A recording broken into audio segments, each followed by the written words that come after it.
आप देख रहे हैं एबीएन महाराष्ट्र। मैं हूं आपके साथ मुनीर आरिफ खान। नाज़रीन, इस वक्त पूरे मुल्क में वक्फ कानून 2025 का मामला छाया हुआ है।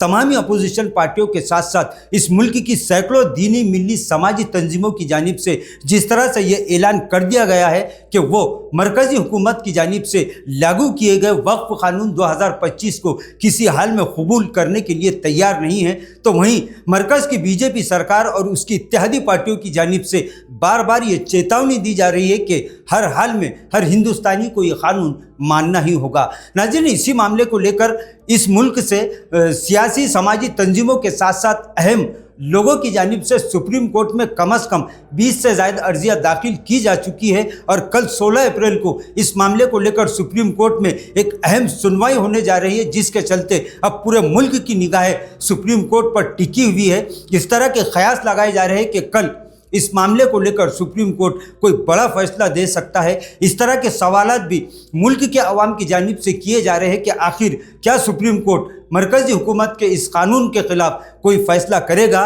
क्या सुप्रीम कोर्ट मरकज़ी हुकूमत के इस फैसले पर रोक लगाएगा। इसी पर सभी की निगाहें टिकी हुई है। वहीं नाजरीन, इस मामले को लेकर लगातार मुल्क की कई रियासतों से अहम खबरें मिल रही है।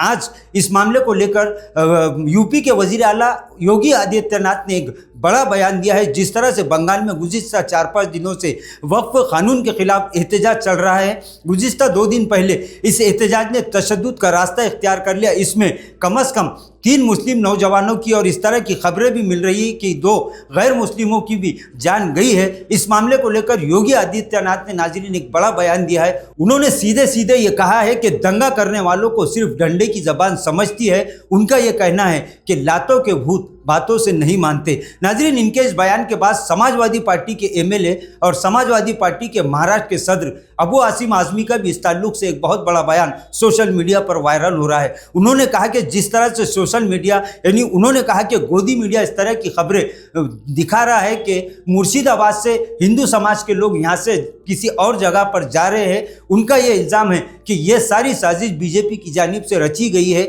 अबू आसिम आज़मी ने कहा कि बीजेपी वाले यहाँ के लोगों को यहाँ से भगा रहे हैं और इस तरह के बयान दिए जा रहे हैं कि किस तरह से 2 समाजों के दरमियान नफरत का माहौल मजीद बढ़ सके।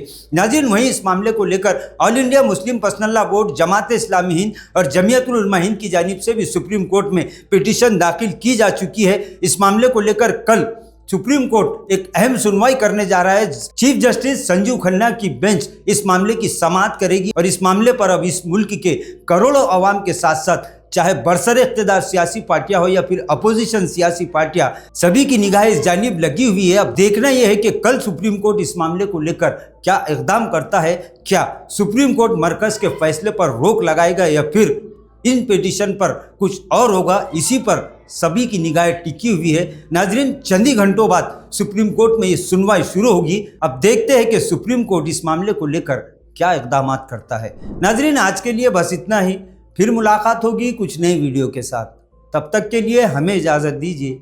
अल्लाह हाफिज़।